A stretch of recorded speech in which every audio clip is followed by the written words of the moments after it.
আসসালামু আলাইকুম ওয়া রাহমাতুল্লাহি ওয়া বারাকাতুহু। আমন্ত্রণ জানাচ্ছি জুরাইল আশরাফ মাস্টার আদর্শ উচ্চ বিদ্যালয়ে অনলাইন ক্লাসে। আমি আব্দুল্লাহ আল মাহমুদ। আশা করি তোমরা পাক পরওয়ারদিগার মহান আল্লাহ তাআলার অশেষ রহমত ও মেহেরবানিতে ভালো আছো। আজকে আমি তোমাদেরকে নবম দশম শ্রেণীর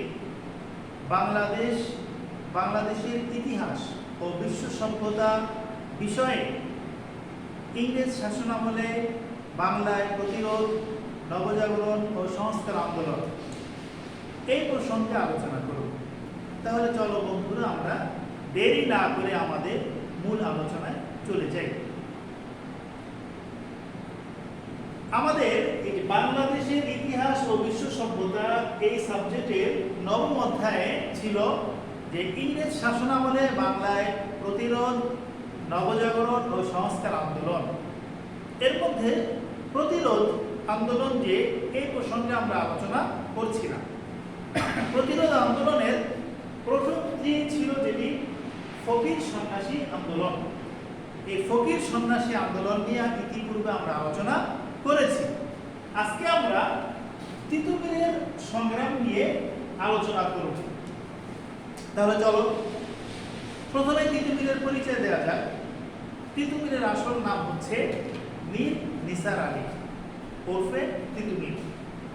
তিনি পশ্চিমবঙ্গের 24 পরগনা জেলার বারাসাত মহকুমার চাঁদপুর গ্রামে 1782 সালে জন্মগ্রহণ করেন।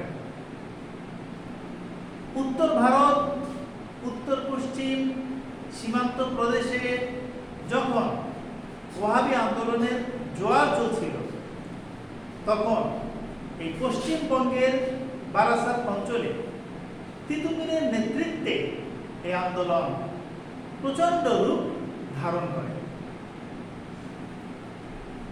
19 শতকে ভারতবর্ষে মুসলমান সম্প্রদায়ে একটি ধর্মীয় আন্দোলনের সূত্রপাত ঘটে।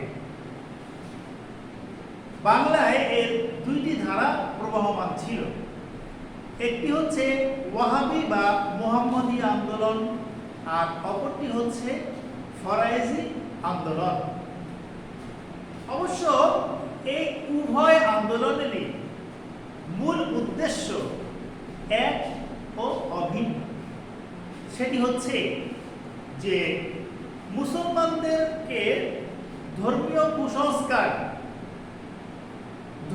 কুসংস্কার দূর করে মুসলমানদেরকে সঠিক পথ নির্দেশ করা, এটি হচ্ছে এই আন্দোলনের উদ্দেশ্য। তো বাংলায় এই ওয়াহাবি আন্দোলনের নেতৃত্ব দিয়েছিলেন তিতুমির। তার নেতৃত্বে বাংলার মানুষ সংগঠিত হয়েছিল। আর তিতুমির পরিচালিত এই ওয়াহাবি বা মোহাম্মদী আন্দোলন ছিল মূলত উত্তর ভারতের সৈয়দ আহমদ শহীদের ভাবধারায় অনুপ্রাণিত।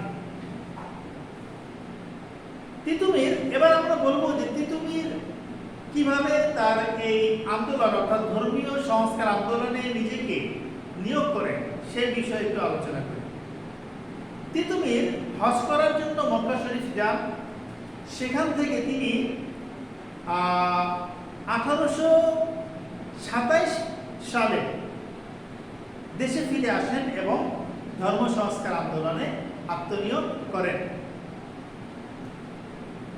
বহু মানুষ, বিশেষ করে 24 পরগনা জেলা, তারপরে নদিয়া জেলার বহু কৃষক ও তাঁতি তার এই ধর্ম সংস্কার আন্দোলনে সাড়া দেয়, যার ফলে জমিদাররা তখন এই মুসলমান প্রজাদের উপরে বিভিন্ন ধরনের বিধিনিষেধ জারি করে এবং নানা রকম অন্যায় অত্যাচারমূলক আচরণ শুরু করে। তিতুমির তাদের এই অন্যায় অত্যাচারের বিরুদ্ধে কর্তৃপক্ষের নিকট শান্তিপূর্ণভাবে বিচার চেয়ে ব্যর্থ হন যার ফলে তিতুমির ও তার অনুসারীরা সশস্ত্র প্রতিরোধের পথ অবলম্বন করতে বাধ্য হন। 1831 সালে তিতুমির নারিকেল বাড়িয়া গ্রামে তার প্রধান ঘাঁটি স্থাপন করেন, নির্মাণ করেন তিনি শক্তিশালী একটি বাঁশের কেল্লা। গোলাম মাসুদ নামে জনৈক ব্যক্তির নেতৃত্বে গড়ে তোলেন তিনি একটি সুদক্ষ শক্তিশালী লাঠিয়াল বাহিনী।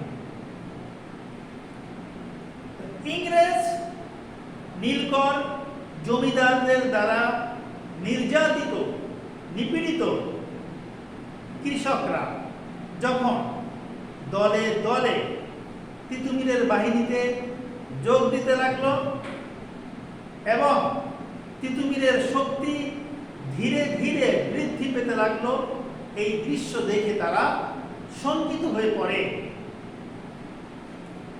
এক পর্যায়ে শাসক শোষক জমিদার শ্রেণী তারা কৃষকদের সংঘবদ্ধতা এবং তিতুমিরের এই শক্তি বৃদ্ধিতে ভয় পেয়ে তারা ইংরেজদের মদত চায়।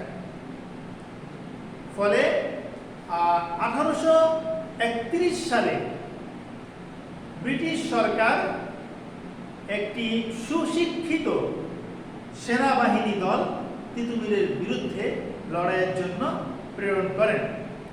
মেজর স্কটের নেতৃত্বে এই সেনাবাহিনীর দল তিতুমিরের নারিকেলবাড়িয়া বাঁশের কেল্লা আক্রমণ করে।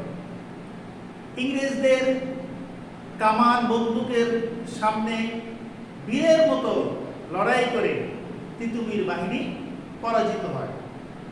যুদ্ধে তিতুমির শহীদ হন।